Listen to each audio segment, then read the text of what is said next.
تو روزہ ڈھال ہے اور جہنم سے آزادی کا ایک اہم ذریعہ ہے۔ روزہ اللہ اور بندے کے مابین ایک راز ہے۔ روزہ نور ہے، ضیاء اور روشنی ہے، اور آقا کریم صلی اللہ علیہ وآلہ وسلم نے روزے کی فضیلت بیان کرتے ہوئے ارشاد فرمایا کہ ہر شے کی کوئی زکوٰۃ ہوتی ہے، انسان کے جسم کی زکوٰۃ روزہ ہے۔ اگر روزہ رکھے گا تو جسم زکوٰۃ ادا کرے گا، جس طرح زکوٰۃ سے مال پاک ہوتا ہے روزے سے جسم پاک ہو جائے۔ اور روزہ ویسے بھی انسان کے لیے شفا کا پیام ہے۔ فرمایا کہ سحری کھایا کرو، کیونکہ سحری کے کھانے کے اندر بھی اللہ نے برکت رکھی ہے۔ تو یہ ماہ صیام اپنے دامن میں برکتیں لے کر، رحمتیں لے کر نازل ہوتا ہے۔ اس کا پہلا حصہ رحمت، درمیانی حصہ مغفرت، اور آخری حصہ جہنم سے آزادی کا مجدہ جاں فضا ہے۔ حدیث میں آتا ہے کہ اللہ نے میری امت کو رمضان المبارک کے روزے کے حوالے سے 5 چیزیں ایسی عطا کی ہیں جو اس سے قبل کسی امت کو نصیب نہیں ہوئی۔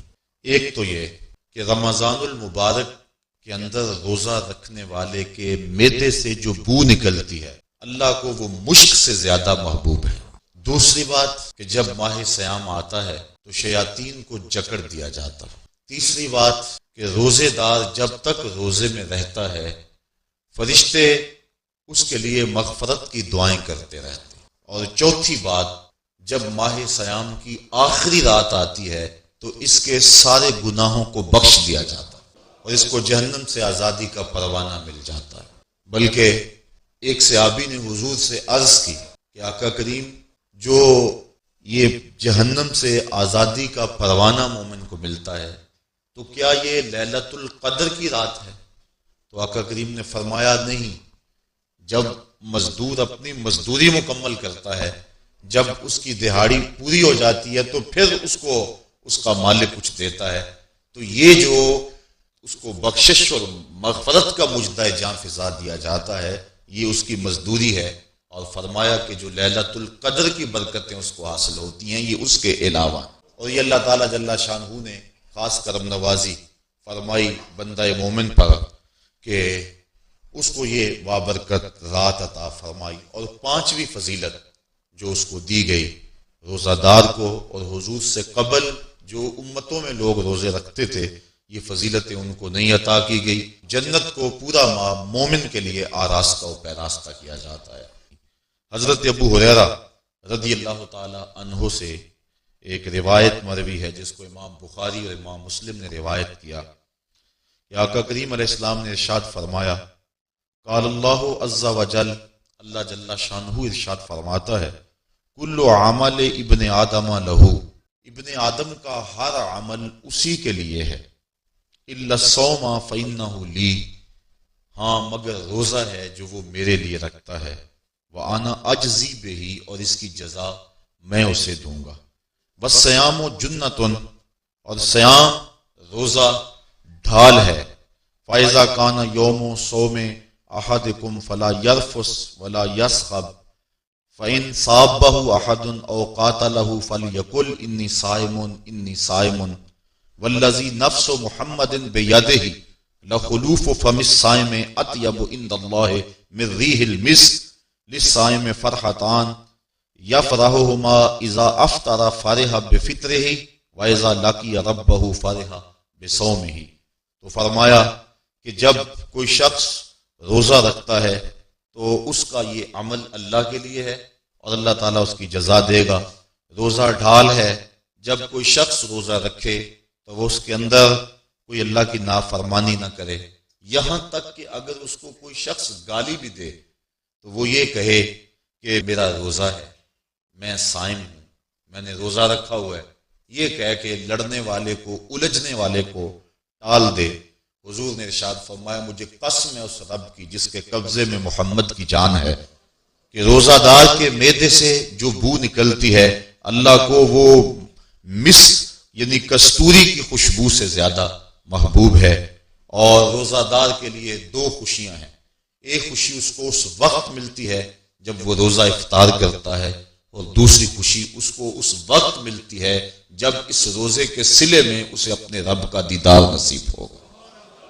یہ بات ذہن میں رکھیں کہ اس دنیا پر سب سے بڑی دولت جو حضرت انسان کو دی گئی ہے وہ دولت ایمان ہے، اور قیامت کے دن سب سے بڑی دولت جو اہل ایمان کو دی جائے گی وہ اللہ تعالیٰ کا دیدار ہوگا۔ جنت کے حور و قصور، جنت کے محلات، جنت کی اعلی نصب نعمتیں، دنیا کی کوئی دولت اور دنیا کی کوئی نعمت جنت کی کسی نعمت کا مقابلہ نہیں کر سکتی، لیکن جنت والے جنت میں جا کر جس نعمت کو سب سے بڑا سمجھیں گے، اور وہ ہوگی بھی حقیقت میں سب سے بڑی نعمت، ایسی نعمت کہ اس نعمت کے ملنے پہ باقی ساری نعمتوں کو بھول جائیں گے، وہ یہ ہے کہ رب اپنے رخ کرم سے پردہ ہٹا دے گا اور ان کو اپنا دیدار عطا فرما دے گا۔ تو یہ سب سے بڑی دولت جو مومن کو آخرت میں نصیب ہوگی، یہ روزے کے صلے میں نصیب ہوگی۔ یہ روزے کا وہ ثمر ہے، یہ روزے کا وہ پھل ہے جو اللہ اہل ایمان کو قیامت کے دن عطا فرمائے گا۔ عجزی بہی کا معنی ہے کہ اس کی میں جزا دوں گا۔ ایک روایت میں آتا ہے کہ جو اعمال ہیں وہ 7 طرح کے ہیں۔ 2 اعمال ایسے ہیں کہ جو واجب کرتے ہیں، 2 اعمال ایسے ہیں کہ جن کی جزا ان کی مثل ہے، اور ایک عمل ایسا ہے کہ جس کی جزا 10 گنا ہے، اور ایک عمل ایسا ہے کہ جس کی جزا 700 گنا ہے، اور ایک عمل ایسا ہے جس کی جزا بے حساب ہے۔ فرمایا کہ وہ 2 عمل جو واجب کرتے ہیں وہ یہ کہ اگر کسی شخص نے اللہ کی عبادت کی اور اس کے ساتھ کسی کو شریک نہ ٹھہرایا تو وہ جنت کو یہ اعمال واجب کر دے، یعنی اس کو جنت کا ملنا لازم ہے، ضروری ہے، واجب ہے اس کے لیے۔ اور دوسرا وہ شخص جس نے اپنے رب کے حکموں کو توڑا یہاں تک کہ اس کے ساتھ کسی کو شریک ٹھہرایا، اس کے اوپر جہنم واجب ہے۔ اور 2 وہ عمل جن کی جزا ان کی مثل ملے گی، ایک وہ گناہ جو اس نے کیا تو اس کی سزا اس کی مثل دی جائے گی، اور دوسری وہ نیکی جو اس نے کی نہیں ہے لیکن اس کا عزم کیا تھا تو اس کو بھی ایک نیکی کا ثواب دے دیا جائے۔ ایک عمل وہ ہے جس کے بدلے کے اندر 10 گنا اس کو اجر دیا جاتا ہے، اور فرمایا اس سے اس کے نیک اعمال ہوا، اور فرمایا کہ جو اس کا چھٹا عمل ہے وہ ایسا ہے جس کے بدلے کے اندر اس کو 700 گنا اجر دیا جاتا ہے، اور وہ راہ خدا میں اس کا صدقہ کرنا۔ اور فرمایا ایک عمل ایسا ہے جس کی جزا کا دنیا پر کوئی حساب ہی نہیں ہے، اور وہ بندے کا اللہ کے حضور اپنے روزے کے ساتھ پیش ہونا ہے۔ تو روزہ ایک ایسا عمل ہے کہ جس کی جزا کا کوئی حساب ہی نہیں، تو یہ اللہ کے علم میں ہے کہ وہ اپنے بندے کو کتنی اس کی جزا اور کتنا اس کا صلہ عطا فرما دیتا ہے۔ تو یہ اجر ہے نیکی کا۔ اور آقا کریم علیہ السلام نے ارشاد فرمایا روزہ ڈھال ہے اور جہنم سے بچنے کا ایک مضبوط قلعہ ہے۔ روزے کے من جملہ ثمرات میں سے ایک ثمرہ مرتبہ احسان کا حاصل ہونا ہے۔ مرتبہ احسان کیا ہے؟ اس پہ حدیث جبریل میں آپ کے سامنے رکھنا چاہوں گا، جس کو امام بخاری نے اور دیگر ائمہ احادیث نے ذکر کیا ہے۔ مسجد نبوی کا ماحول تھا، مدینہ شریف کی فضائیں تھیں، صحابہ حضور کی صحبت میں جلوہ فراز تھے، نور بٹ رہا تھا، اجالے اتر رہے تھے، صحابہ کے من روشنی سے مالا مال تھے کہ حضرت عمر فاروق رضی اللہ تعالی عنہ فرماتے ہیں کہ ایک شخص آیا جس کی گھنی سیاہ داڑھی تھی اور اس کا سفید لباس تھا، ہم میں سے اسے کوئی جانتا بھی نہیں تھا، لیکن اپنے وجود کی تر و تازگی کی وجہ سے وہ مسافر بھی دکھائی نہیں دیتا تھا، کیونکہ مسافر ہوتا تو آثار سفر اس کے بدن سے ظاہر ہوتے، لگتا تھا جس طرح یہی کسی گلی سے نکل کے آیا ہے، لیکن چونکہ وہ وہاں کا رہنے والا نہیں تھا، ہم میں سے اسے کوئی پہچانتا بھی نہیں تھا۔ اب وہ حضور کی خدمت میں آیا، فَأَسْنَدَ رُكْبَتَيْهِ إِلَى رُكْبَتَيْهِ، اور اپنے گھٹنوں کو جوڑ کر حضور کے گھٹنوں کے ساتھ ملا کر بیٹھ گیا، اور حضور علیہ السلام سے عرض کرتا ہے کہ حضور مجھے خبر دیجئے کہ ایمان کیا ہے۔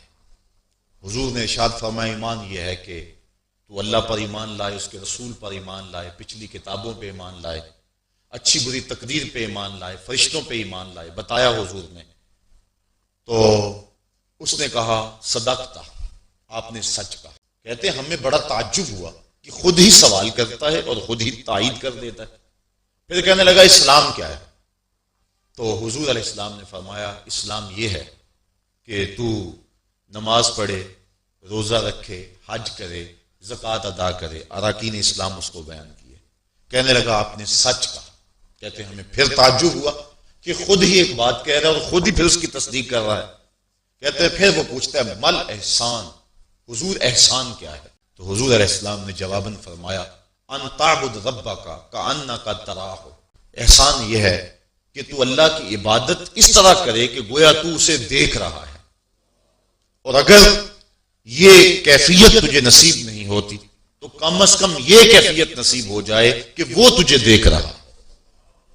تو وہ کہنے لگا ہاں آپ نے سچ کہا۔ پھر اس کے بعد اس نے قیامت کی کچھ نشانیوں کے بارے میں سوال کیا، تو حضور علیہ السلام نے جواب مرحمت فرمائے۔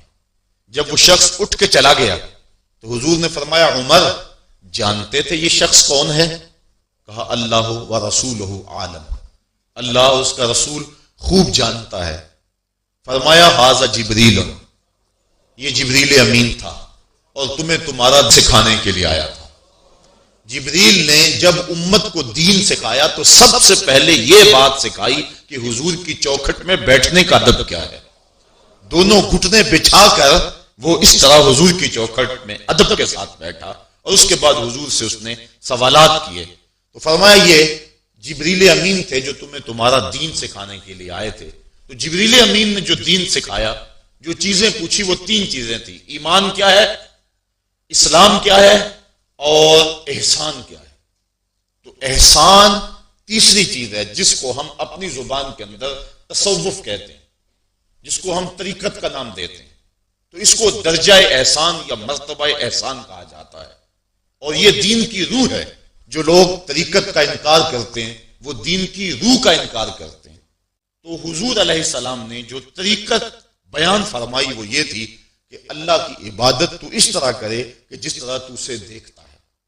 اگر یہ کیفیت مل جائے تو سبحان اللہ، لیکن اگر یہ کیفیت نہیں ملی تو کم از کم یہ کیفیت تو ملے کہ وہ مجھے دیکھ رہا ہے، اور اگر یہ کیفیت بھی مل جائے کہ وہ مجھے دیکھ رہا ہے تو بتائیے کہ پھر انسان کی زندگی میں کتنا سرور آ جائے گا کہ جب وہ نماز کے لیے کھڑا ہو تو اس تصور میں ڈوب جائے کہ میرا مالک تو مجھے دیکھ رہا ہے، تو پھر نماز کا کتنا سرور آ جائے گا اس کو۔ اور جب وہ کوئی اور نیک عمل کر رہا ہو تو اس تصور میں ڈوب جائے کہ میرا مالک میرے اوپر نگاہ لطف فرما رہا ہے، تو پھر اس کی کیفیت کا عالم کیا ہو۔ تو پہلی کیفیت کہ تو اسے دیکھ رہا ہے۔ حضرت علی المرتضیٰ رضی اللہ تعالی عنہ سے کسی نے پوچھا جس رب کی عبادت کرتے ہو کیا اس کو کبھی دیکھا بھی ہے؟ تو حضرت علی المرتضیٰ نے جواباً کہا لم اعبد ربا لم اراہ، اے صاحب کبھی کبھی کی بات کیا کرتا ہے، علی تو اتنی دیر تک سجدے سے سر ہی نہیں اٹھاتا جب تک اس کے جمال جہاں آرا سے فیض یاب نہیں ہو جاتا۔ حضرت داتا گنج بخش علی حجویری علیہ رحمہ کشف المعجوب کے اندر ایک حدیث نقل کرتے ہیں کہ حضور علیہ السلام نے ارشاد فرمایا کہ فاقہ کشی اختیار کرو اور بھوک اور پیاس برداشت کرو، ممکن ہے کہ اس دنیا کے اندر تم اپنے دل کی آنکھوں سے اپنے رب کا مشاہدہ کرو۔ تو یہ جو مرتبہ احسان ہے، جو مومن کا مقصود ہے، وہ اس کو حاصل ہوگا روزہ رکھنا۔ اور اگر چلو کسی روزہ دار کو یہ کیفیت نہ ملے کہ وہ اپنے رب کے جمال جہاں آرا کو دیکھ لے، اس کے جلووں کو دیکھ لے، اس کے دیدار کی دولت سے مالا مال ہو جائے، اس کا دل اس کی محبت میں ایسا ڈوبے کہ وہ جدھر دیکھے اسی کے جلووں کو ہی دیکھتا چلا جائے، اگر روزہ دار کو ایسی دولت نہ بھی نصیب ہو تو کم از کم روزہ دار کو یہ دولت تو ضرور ملے گی کہ وہ اس احساس میں ڈوب جائے گا کہ میرا رب مجھے دیکھ رہا ہے۔ گناہ گار سے گناہ گار شخص بھی کڑکتی ہوئی دوپہر میں ٹھنڈا پانی دستیاب ہونے کے باوجود ایک گھونٹ بھی حلق سے نیچے نہیں اتارتا، کیوں؟ اس لیے کہ میرا مالک تو مجھے دیکھ رہا ہے۔ تو یہ احساس اس کو آیا کہ نہ آیا؟ کاش کہ رمضان میں یہ نور جو ہم کو نصیب ہوتا ہے، یہ رمضان کا خاص نور، مرتبہ احسان سے پھوٹتا ہوا یہ اجالا رمضان میں ایک گناہ گار سے گناہ گار شخص بھی حاصل کر لے کہ وہ اس احساس میں ڈوب جاتا ہے کہ میرا مالک مجھے دیکھ رہا ہے۔ کاش کہ وہ اس کو اندر سمو لے اور اس کو دل کی ایک ایک پرت پہ رکھ لے اور اس کو سجا لے اور اس دولت کو پھر جانے نہ دے، تو پھر اس کے لیے گناہ کرنا مشکل ہی نہیں، محال ہو جائے گا۔ اس احساس سے پانی نہیں پیتا کہ میرا اللہ مجھے دیکھ رہا ہے، تو کیا مجھے یہ بتاؤ کہ جب وہ دکان پہ بیٹھ کے ڈنڈی مارتا ہے کہ اللہ اس وقت نہیں دیکھتا؟ جب وہ کسی کی جیب کاٹتا ہے اللہ اس وقت نہیں دیکھتا؟ جب وہ رشوت لے رہا ہوتا ہے اللہ اس وقت نہیں دیکھتا؟ کہ اللہ تعالیٰ صرف رمضان میں دیکھتا ہے، غیر رمضان میں نہیں دیکھتا؟ تو یہ احساس کاش کہ اس کے ساتھ لگ جائے کہ میرا مالک مجھے دیکھ رہا ہے، تو پھر گناہ کرنا مشکل ہی نہیں، ناممکن ہو جاتا ہے۔ 7ویں کوٹھڑی میں جب سارے دروازے بند کر کے بت کے اوپر موٹا کپڑا ڈال کے زلیخا بولی ہے طلق یوسف اب آ جاؤ نا، اب تو کوئی نہیں دیکھ رہا ہے، تو یہی احساس تھا جس نے روشنی دی۔ قال معاذ اللہ، کہا اللہ کی پناہ، تو اپنے معبود سے موٹی چادر ڈال کر چھپ گئی، لیکن میرا خدا تو 7ویں کوٹھڑی میں بھی دیکھ رہا ہے۔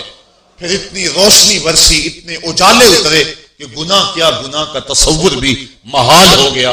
تو یہ یقین، یہ اذعان کہ میرا مالک مجھ کو دیکھ رہا ہے، انسان کے لیے گناہ کو مشکل ہی نہیں، ناممکن بنا دیتا ہے۔